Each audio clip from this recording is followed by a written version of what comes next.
Thank you, Mr. Deputy Speaker.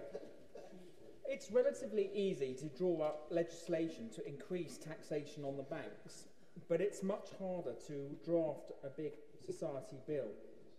Now, unlike my honourable learned friend, member for Somerset, and my honourable friend for Hereford, I'm quite a simple man, and I'm not a philosopher. So I'm just going to offer a doorstep definition of the big society. Firstly, the big society says that social capital, the glue that strengthens community and binds us together, is as important as economic capital. We can't have one without the other, because capitalism works best with strong communities. The big society believes that people power is as effective, if not more effective, than state power. And this means devolving power down to individuals to make decisions. Lower taxes, for example, give us more economic power, and direct political devolution to individuals and communities means more social power. Thirdly, the big society gives as much impetus to social entrepreneurs, those who use social action to transform their communities, as it gives to economic entrepreneurs. Social action is as essential as economic action, and it needs to be incentivised. And I want to deal with these in turn. Firstly, social capital. If economic capital is about the level of wealth, social capital is about the level of community. Robert Putnam has been mentioned this afternoon, and he talks about social capital as the collective value of all social networks and the inclinations that arise from these networks to do things for each other. This means strong families, strong ties between neighbours, vibrant voluntary associations, schools as a focal point for community endeavour. And you can't get a better example than this than the old-fashioned market. When you think about old-fashioned street markets, of course they were about buying and selling, but they were essential parts of social capital too, because they brought people together. The internet is a modern market, an online community. Secondly, people power. The big society believes that people power is as important, if not more so, than state power. And this means devolving power down, not just to local versions of Whitehall, but directly to individuals to make decisions. Just as lower taxes give individuals more economic power, direct political devolution to individuals and communities means more social power. Now, one of the things that will make this a reality is the mutualisation of the state, as touched on by the Honourable Member for Dover earlier on. And this will lead to a fundamental shift of power. Why? Because people power is Robin Hood politics. A new wave of cooperatives will shift ownership from the Whitehall bosses to the workers, from the inherited monopoly of the establishment to the striving classes.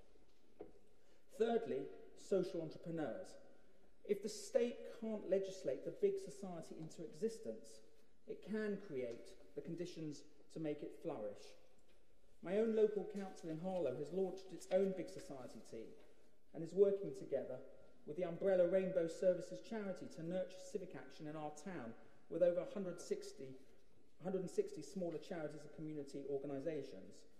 But we must break the state monopoly on the provision of services. Instead of Tesco charities with £1 million budgets becoming indistinguishable from government departments, funds must cascade down to the grassroots.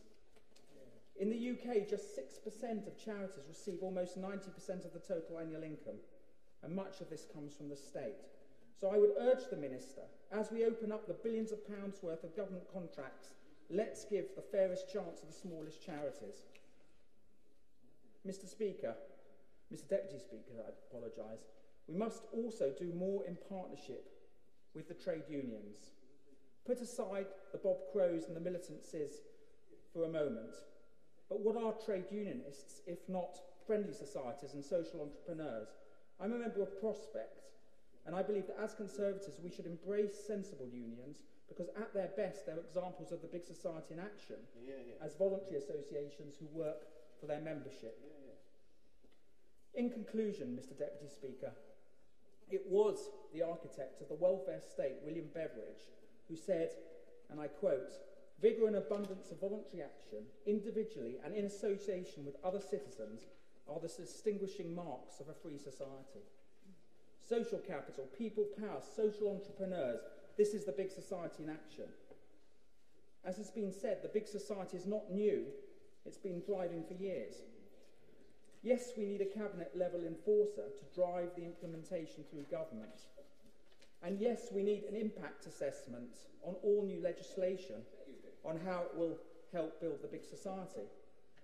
And yes, there are many other possibilities, such as turning the big society bank into a big credit union, which would work with local credit unions at grassroots level, or asking websites like eBay and Just Giving to offer matching services for big society donations, or even helping communities set up labour exchanges. Last week, I attended a public meeting with a group called Harlow Council Watch. The people there were worried that the big society would be all about the great and the good, large charities operating on a regional scale. The big society is not just a part of the national conversation. It will only work if it builds the little society as well. The government's policies are designed, I hope, to reinvigorate the small charities and community groups, the little society that is the bedrock of social capital in the United Kingdom.